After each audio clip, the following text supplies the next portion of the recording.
تو تصوف کے حوالے سے جو بعض لوگ کہتے ہیں کہ یہ بدعت ہے تصوف، تو اصل میں جو لوگ تصوف کو بدعت کہتے ہیں وہ ناسمجھی میں اس بات کو کہتے ہیں یا لا علمی میں اس بات کو کہتے ہیں۔ تصوف ایک علوم ہے، یہ ایک اسلامک سائنس ہے، یہ ایک اسلامک ڈسپلن ہے، یعنی کہ یہ علم کا ایک شعبہ ہے۔ یہ بھی تصوف ہزارہ سال سے علماء اسکالرز اس سبجیکٹ کے اوپر لکھتے آئے ہیں، ایسا نہیں ہے۔ جس طرح سے بعض علوم ہیں جیسے علم حدیث، علم فقہ، علم کلام، تو یہ بھی علوم ہیں، یہ بھی اسلامک ڈسپلنس ہیں جو ڈیولپ ہوئے ہیں over the years, over the centuries. تو اس کو اپنے آپ سے کہہ دینا کہ یہ بدعت ہے، یہ بات درست نہیں ہے۔ ہاں یہ میں بات مانتا ہوں، جیسا میں نے پہلے بھی بتایا ہے دوسری ویڈیوز کے اندر، کہ بعض چیزیں ایسی ہیں جو کہ رسمی ہو گئی ہیں، جنہوں نے رسم کی شکل لے لی ہے۔ جیسے تصوف کے اندر پیری مریدی اس نے ایک رسمی شکل لے لی ہے، جہاں حقیقی تصوف کی بات ہی نہیں ہے نا۔ اسی طرح سے بعض اسی کے اندر تصوف کے اندر ہی بعض ایسے ہیں طریقے جو کہ بالکل اسلام سے باہر ہیں، جیسے کہ رہبانیت کا طریقہ جن لوگوں نے اپنایا ہے، اسی طرح سے حلولی جو حلول کے ماننے والے ہیں، اسی طرح سے ایسے صوفیہ ایکسٹریم جو اس بات کو مانتے ہیں کہ وہ شریعت سے نکل چکے ہیں، کہ ان پہ کوئی تکلف نہیں ہے اب۔ تو یہ چیزیں تو ہیں، لیکن اپنے آپ میں اس کو بدعت کہہ دینا یہ درست نہیں ہے۔ یہ ایک اسلامک سائنس ہے، یہ ایک اسلامک ڈسپلن ہے۔ اور تصوف کیا ہے میں نے پوری ویڈیو بنائی ہے، معرفت کیا ہے، تصوف کیا ہے، پوری طرح سے ڈسکرائب کیا ہے ڈیٹیل میں، آپ اس ویڈیو کو دیکھ لیں، لیکن یہاں پر بھی میں مختصر سا بتاؤں گا۔ تو تصوف کیا ہے؟ تصوف باطن کے احوال ہیں، باطن کے حال ہیں۔ It is your inner connectedness with Allah, Allah سے آپ کا قرب، اللہ کی معرفت، اللہ کو پہچاننا۔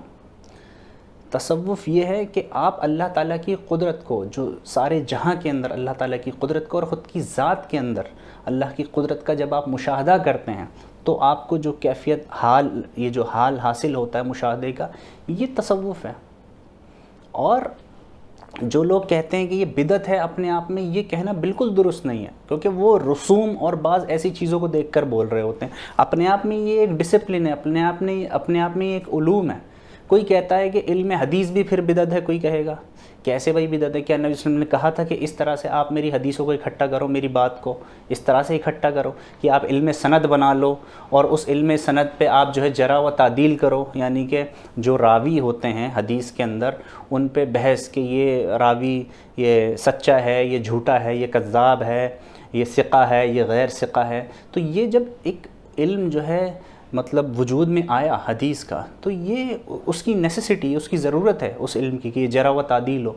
تو یہ علوم مسلمانوں نے ڈیولپ کیے۔ اسی طرح سے جیسے میں نے بتایا حدیث، بعض لوگ تو علم کلام کو بھی کرٹیسائز کرتے ہیں کہ یہ کیا جو ہے اللہ کی ذات کی، اللہ کی صفتوں کے اوپر یہ بحث یہ درست نہیں ہے۔ تو علم کلام کو بھی لوگ کرٹیسائز کرتے ہیں، but it was born out of necessity.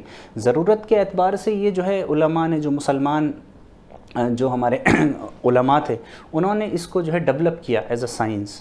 تو ان کا اپنا وجود ہے ان اسلامک سائنسز کا۔ اسی طرح سے علم حدیث کا بھی اپنا وجود ہے، علم فقہ کا بھی ہے، تو یہ سارے علوم ہیں۔ اسی طرح سے یہ برانچ بھی ہے تصوف کی۔ ہاں یہ ہے کہ آپ اپنا فہم آپ کا الگ ہو سکتا ہے، تصوف کا مزاج آپ کا الگ ہو سکتا ہے اس کی سمجھ کا، بٹ اپنے آپ میں اس کو سرے سے نکار دینا تو یہ تو ایک لا علمی والی بات ہے۔ کیونکہ جو مین سٹریم سارے سنی اسکولز ہیں وہ بھی اس کو ریکوگنائز کرتے ہیں، وہ تصوف کو as a Islamic discipline, as a Islamic علوم، اسلامک سائنس، وہ اس کو ایک شعبہ مانتے ہیں علم کا، تصوف کو۔ اور ہزاروں سال سے جو ہے علماء اسکالرز لکھتے آئے ہیں تصوف کے اوپر۔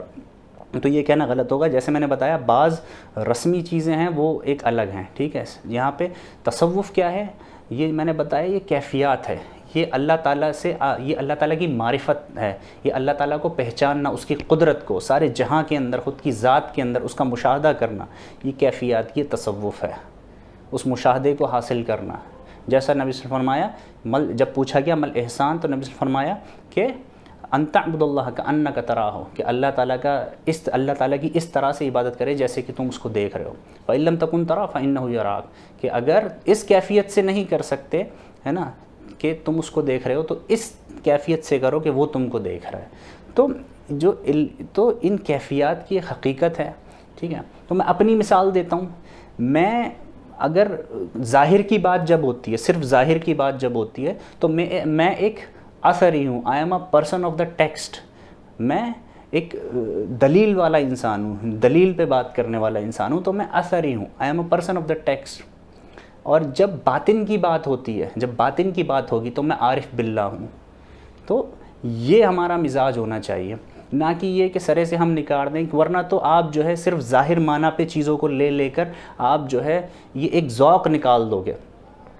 یہ ایک ذوق نکل جائے گا اسلام سے، جو خدا کے قرب کا جو ذوق ہے وہ نکل جائے گا. تو وہ یہ باطن پہ جب انسان ورک کرتا ہے، اپنے باطن کو دیکھتا ہے. حدیث کے اندر یہ آتا ہے انما الاعمال بالنیات، کہ سارے اعمال جو ہیں نیت کے اوپر ہیں. سب سے پہلی شرط تو نیت ہی ہے. یہاں تک کہ اللہ تعالیٰ نے قرآن کے اندر فرمایا اللہ نے سورہ ماؤن میں فویل للمصلین. تو ویل ہے، یعنی یہ تباہی ہے کس کے لیے؟ مصلین کے لیے، نماز پڑھنے والوں کے لیے. کیوں بھائی؟ فردر آیت میں اللہ فرماتا ہے الذین ہم یراعون، کیونکہ یہ جو اعمال کرتے ہیں وہ دکھاوے کے لیے کرتے ہیں. تو یہ ایک کیفیات ہے نا کہ انسان عمل کر رہا ہے، ظاہر اس کا درست ہے پوری طرح سے، وہ نماز پڑھ رہا ہے لیکن اس کا باطن درست نہیں ہے. تو اس سائنس کی ایک اپنی حقیقت ہے، اپنے باطن کو درست کرنے کی ضرورت ہے.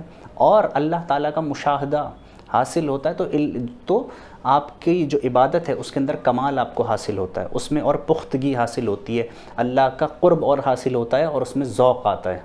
تو لیکن جیسا میں نے بتایا کہ تصوف کے اندر بھی بعض چیزیں ایسی ہیں جو رسمی جنہوں نے شکل لے لی ہیں اور جو درست نہیں ہے اوورآل، جن کو آپ بدعت بھی کہہ سکتے ہیں. بعض چیزیں ایسی ہیں واقعی.